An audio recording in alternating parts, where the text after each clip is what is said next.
enough to keep the crowd in the standstill. They catch contact from around that ill. You listen, station wonder it's one nation under a pose. But I keep dropping them suckers, I keep stopping them. Please, I'm not dropping them attitudes and copping. All right, you back? Yeah, I'm not sure what happened. I Hey, appreciate you rocking with me, though. technical difficulties. No doubt, no doubt. Thank you for rocking with me. Yeah. So what materialized with the Def Jam deal at this time?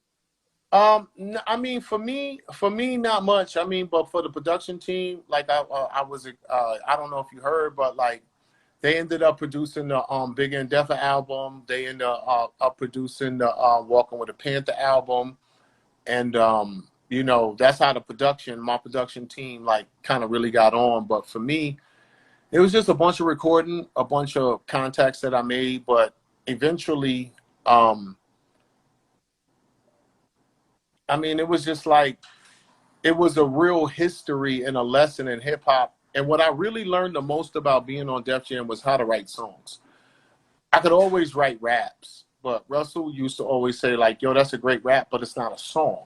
So I really learned how to write songs with a beginning, a body, and an ending, and a concept, and I mean, it was harsh. It was really harsh for us. But that lesson we took and we moved on. I think I recorded 50 songs for Def Jam. And after that, we ended up moving to Atlantic Records. And then that's how the Young Son of No One, the Tyson album, was born. Right. Did you, after the Def Jam situation, did you shop demos? How did you end up over at the Atlantic Records? Well, I think it was through our lawyer, through LA Posse lawyer, Steve Shapiro, who's still a very prominent lawyer today. You know, just shopping a deal for LA Posse. And we found a situation over at Atlantic. I was already an artist. But here's the crazy shit, though. The deal we shopped to Atlantic, it was some other historic MCs who was in this deal. It wasn't just me. It was the Wise Guys. The Wise Guys, one of the member name was Big L, who was a part of Illinois Scratch. I don't know if you know who they are. Oh, yeah. Oh, yeah. Oh, yeah. Okay, we're my homies creeping through the hood. The other act on the deal was Lady of Rage. We found Lady of Rage first. And then the other group was Organized Confusion, who ended up being Pharaoh Monch going solo. So that was the deal. Breeze, Wise Guys, Lady of Rage, and Organized Confusion. But the only two that they kept was me and the Wise Guys. Oh, wow. Yeah. So what was the details to that Atlantic deal? Was it a multi-album deal, a one-album deal? What was the details to your deal with Atlantic? It was like more like a production deal. It was really like a production kind of situation to where LA Posse got paid to produce a certain amount of albums, and they, you know, brought their acts along, whoever they approved of. And like I said, I was one of the acts.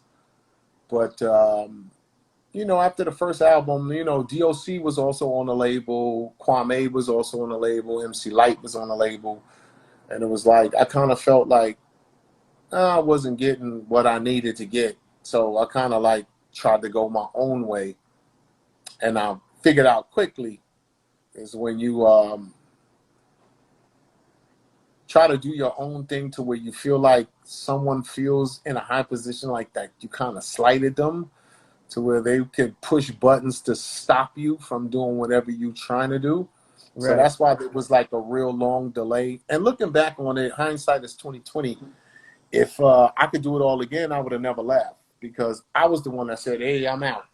But if hindsight being 2020, if I can do it all again, I would have did it a little bit different. But, you know, life is life. I mean, we learn from life lessons. I don't regret anything. I met a lot of great contacts, a lot of great people. I still got a chance to be in music from the behind the scenes to where I wrote for a lot of people. I ain't gonna name no names, but I wrote for people and, you know, did a lot of stuff. So, I mean, it was what it was, but it was a great experience for me. Right. I want to get to that album just a little bit, but before that, can you take me back to meeting King-T and appearing on Clownin' in '88? My guy. Well, first of all, I met King-T before I even had a record. I met because King-T had a record before me. He was on a label called Techno Hop with DJ Unknown. But there was a spot in Pacoima, California. It was called a Feeler Shot. If anybody out there know who Dapper Dan is, Dapper Dan to y'all was the first dude to make custom Louis Vuitton and Gucci suits and stuff like that. But no, it was the Feeler Shop with my man Scotty D out there in Pacoima, California, where all the rappers, Run DMC, Houdini, when you look back on them Bigger and Deffer tours, them Raising Hell tours, and whenever you seen them and they was in Gucci and Louis Vuitton, that was Scotty D in them. So they used to have a shop, and Tila, I don't even know if his name was Tila at that time. I think his name was, I ain't even gonna do this to him. I'm just gonna call him Tila. So Tila used to live up in the Feeler Shop, but he was a DJ. He wasn't really rapping. He was kind of more of a DJ than a rapper. And I used to come to the Feeler Shop all the time too. So I used to see him up there, and we kind of, grew this little kinship. But DJ Pooh was his producer, and I just met Pooh too. And so how we became close is my original DJ was DJ Bobcat. But when Bobcat went to start DJing for LL Cool J, which he asked me, because LL paid him money, gave him a bunch of shit, and because he was the one that scratched on Go Cut Creator Go. So he paid him to be his DJ, and he was like, Breeze, if you don't want me to, I'll stick with you. I was like, nah, Bob, you've been striving and doing this as long as I've been doing it as an MC. Of course, if you got an opportunity to do it, just go do it. And so he said, well, look, I'm not going to leave you dry. I got another nigga for you. I said, who? He said, DJ Pooh. I was like, all right, cool. So DJ Pooh was actually my DJ on the Tyson album, but he was also King-T's producer. So when King-T got that album, when he got his deal after Techno Hop and he was Sound of Capital, we always, if you notice on his first 3 albums, I'm on every one of them as a feature. So it's like every time he had a song, he's like, Breeze, I'm always going to pull you into all my shit. So Just Clownin' happened to be the first record that we actually collabed together. Well, no, was it Just Clownin'? Yeah, matter of fact, it was Just Clownin'. Me, him, and Mixmaster Spade, God bless the dead once again. So he just pulled me in and was like, yo, I'm at the studio, come down. So I just came down, and the rest is history. Is this the first time we hear Breeze on wax?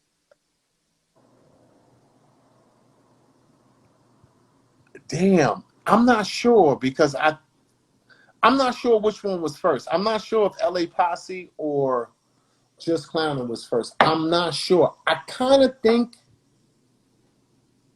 LA Posse was first. I'm not sure, but it was pretty close in this timeline. Going back to that debut album, you're a young guy. What was your train of thought going into that project, and what were you hoping to accomplish? I was hoping to be rich, god damn it. Like everybody fucking else. I was thinking nigga, I'm fresh out of school. I'm about to be rich. Fuck the world. I'm about to put the world on his tail, and I'm about to do what it do. But as I teach young cats that's coming into the business, and I learn from my experience, it's called the music business. And the word business is way bigger than the word music. So what people need to understand is you need to get your business straight. Or you always need to perfect your craft and be good at your craft. But without that business aspect of it, it's not going to garner you the success that you think. You may be here today and gone tomorrow, but if you have your business together, that's what's going to give you the longevity, along with putting out good music as well, because you can't be great out business and putting out trash. But you know, I was just thinking like, hey man, I'm the next guy up. I'm that guy. I am that, and all the stars and everything aligned for it to happen. But once again, that word business got in the way. Right. Can you take us back to your recording sessions? What were some of your best memories of recording that album? Well, I'm gonna give you the most influential recording session because there's been so many. But the most influential recording session is the song you were playing when you started this off, LA Posse. I call it the $50 song. That song was worth $50. And what I mean by that is, once again, as I explained earlier in this conversation, I'm from New York, they from LA, and you know, they had the more bounce to the ounce playing in the back, and I hated funk music. Their version of funk, I really didn't like it. I was more funky drummer James Brown. So when we was making a record and Muffler put that more bounce to the ounce sample on it, I was like, yo, take that shit off my record. And he was like, nigga, what are you talking about? I was like, nah, I don't want that shit on my record. And so, long story short, I was dating a chick. I don't know if you remember this group called The Girls. They were sounding Uptown. I was dating this chick. She lived up in Astoria, Queens. So he was like, yo, check this out, Breeze. Do me a favor. He said, can you please leave the studio? I said, go where? He said, I don't give a fuck where you go. Here's $50. Just leave. And come back in 2 hours. He said, if you do not like what I've done to this song, because the vocals was done and the original drum track was down, but now he was adding the more bounce and he's adding everything to it. He said, you come back in 2 hours. He said, I promise you, if you come back and you don't like what I've done to the song, we'll scratch it. So I was going for like 4 hours. And then I came back and then he played me what you played, which is LA Posse when your show started.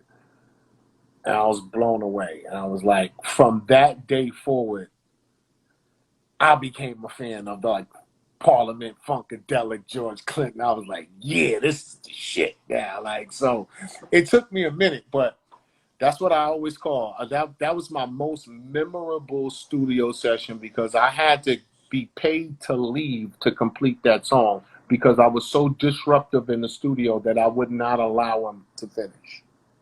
Wow, that's crazy.